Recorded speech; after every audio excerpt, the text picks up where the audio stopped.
One person conditioned to shoot and to score, the media sells it, and you live to see more. James Harden's crazy train rolls like this. 261 points over his last 5 games. The second most by any player in a 5-game span over the last 50 seasons, behind Kobe Bryant, who did it in March of 2007. And how about this? 0 of those buckets have been assisted. He hasn't been assisted on his last 76 made shots. Unbelievable. That's silly crazy. Harden, averaging 45-plus points per game in January. 3 games left this month. Should that number hold up, he joins Wilt Chamberlain as the only players to average 45 points for a calendar month. There's more.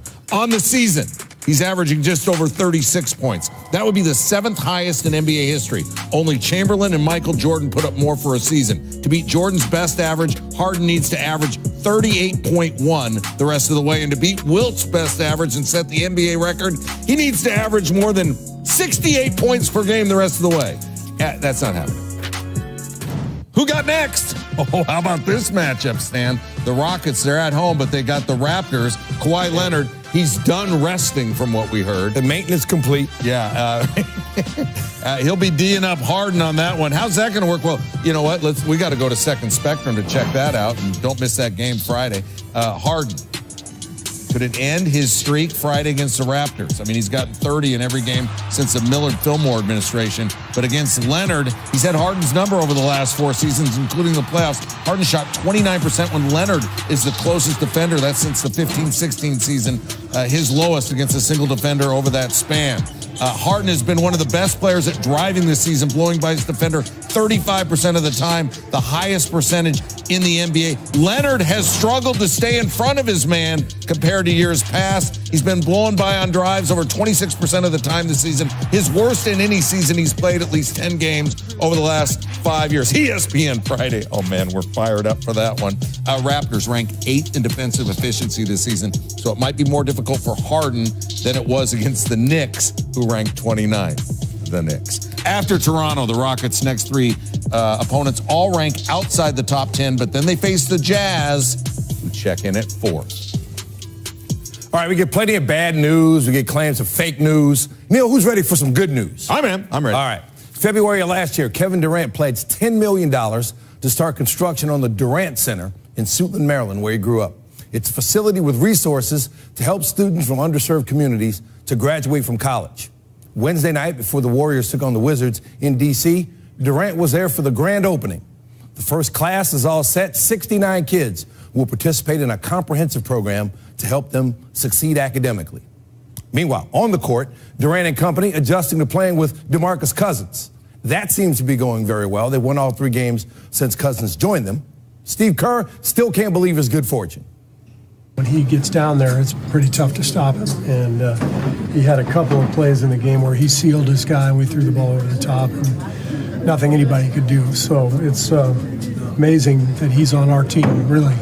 And that we have this new weapon to use. And he's been great. I mean, he loves playing with our guys and vice versa. And we just got to keep trying to get better. All right, so now when Cousins is on the floor with Durant, Curry, Thompson, and Green. Wait, that's not. Good luck. I mean, it's not even fair. That lineup is outscoring opponents by 34 points. They've done that in just 32 minutes together. Despite the fact that Cousins returned just 3 games ago, the Warriors only have one other lineup that has outscored opponents by more than 35 points all season. Tim Legler in the lab, dropping science.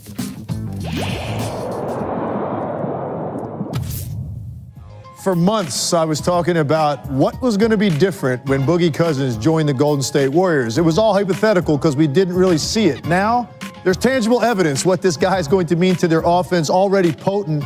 DeMarcus Cousins makes them better because this offense is tailor-made for his set of skills, and he showed it in a couple of ways in this one. First, he's here, a direct post entry, and I want to know, if I asked DeMarcus Cousins how many times in his life he caught the ball in the post and he had 4 guys on the perimeter chest to chest with his teammates to give him that kind of space in the lane. And I'm going to guess he's never seen that before. So he could obviously go to work one-on-one, but one of the things the Warriors love to do out of this post entry is run what's called a post split. Big part of their offense. You get 2 shooters on the same side of the floor, and when it goes in, you set this screen and you put a lot of pressure on the 2 guys trying to defend it. They have to be in perfect sync. and you'll see here, they are not. This defender thinks it's a chase, and this defender thinks it's a switch. What happens, you end up with two guys on Steph Curry. So Kevin Durant sets this screen, and then it's a slip to the post right here on a direct dive, and DeMarcus Cousins is a perfect guy to deliver. He's a great passer out of the post. Again, weak side, chest to chest, nobody there. DeMarcus Cousins' passing ability at a low post gives them another weapon. This one here, really important now. This was after about a 10-0 run by the Wizards. They cut it to 3. The Warriors have never had this luxury. When you've got Klay Thompson on the strong side, you know this defender's not going to be in the lap of the post player. They've never had a guy that can do the things DeMarcus Cousins can, so he gets deep post position right here. He's going to get one-on-one coverage initially. When the double team finally comes, it's late, it's soft, and it's with a guard. That means DeMarcus Cousins is going to step right through and get you a layup. I can't state enough how important it is to be able to go to somebody to get you a quality shot within 5 feet of the rim when you're trying to stop another team's run. We know the Warriors will let you back in games with all the long jumpers and the turnovers. Now they've got another option to beat you up in the post, make sure you get a quality shot when the game is on the line.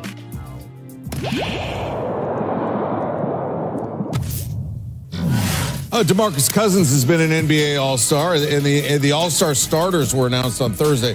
LeBron James, Giannis Antetokounmpo got the most votes, so they captained their respective sides. Your other 8 starters, Durant, Curry, Harden, and George from the West, Leonard, Embiid, Irving, and Walker from the East. But Stan, you know, the game is not East against West. Right. James and Antetokounmpo will select from those 8. All right. So I'm going to make you LeBron James. You get the first pick. I'm Antetokounmpo. You go first. Who are you going to take? I'm taking the hottest player in the game, James Harden. Okay. He's going to give me 60 in the All-Star game. Okay, now that means I get 2-3. I get the second 2 picks. So I'm going with Curry and Durant. Teammates, Durant, you know he's going to play it serious. Yeah. Right, you get the next 2. I'm going with Joel Embiid and Kawhi Leonard. Yeah, see, when you picked Embiid, I said good, because he's going to be too slow for this. What? Yeah, I'm just... Who do you have so far that can guard Embiid? Nobody's going to need to guard him, because everybody's fires 3. You're going to put Giannis on Embiid? I got Paul George, and then I got the wild card. I got Kemba Walker. Game's in Charlotte. He's going to be the MVP. All right, so then I get Kawhi Leonard. I get Kyrie Irving. Yeah. With the last pick. Yeah. You're just going to hand me Kyrie Irving? I mean, look at that 5. I got Kyrie running point. Yeah. Harden at the 2. Kawhi Leonard playing the 3. I'm going to play LeBron at the 4. Embiid at center. You got no answer for that. That's great, but Vince in research already handicapped me as a 4-point favorite. What? Right now. No way. Yeah. No All way. right, Portland figures to have Damian Lillard picked as a reserve All-Star. Phoenix, Devin Booker. He's been good, but probably not given the Suns struggles. This game is in Phoenix, by the way. Portland needs to host the All-Star game. Booker, inbounds pass, banks it in. Final seconds of the first half. Booker beats Lillard. Fadeaway jumper. Check that out. Booker, 22 in the first half, becomes the 5th youngest player to reach 5,000 career points. Only LeBron, Durant, Carmelo Anthony, and Dwight Howard did it at a younger age. Suns were down 4 at that. Oh, there he is, the Lillard King. Off balance 3. He had a team high 24. Then Evan Turner to Jake Layman. Jake Layman, you know what he had in pregame? What? Hops. He had 20 for this. And then Seth Curry to Layman. Give it to the hot hand. The Blazers hold Booker to just 5 points in the second half. Layman leads the way on the highlight. 120-106. It's something about this West Coast life that makes you want to vibe. Still no LeBron James for the Lakers when they took on the Timberwolves Thursday. That's 15 straight games he's missed since the injury was growing on Christmas Day. But Rajon Rondo's back and knocking down threes and playing defense. Pokes that one away. And Rondo with the dunk. We don't see that much. 15 points, 13 assists for him. Derrick Rose also got off to a good start. Fans really supported Derrick Rose for the All-Star starters list, but he didn't make it. Did play well in this one.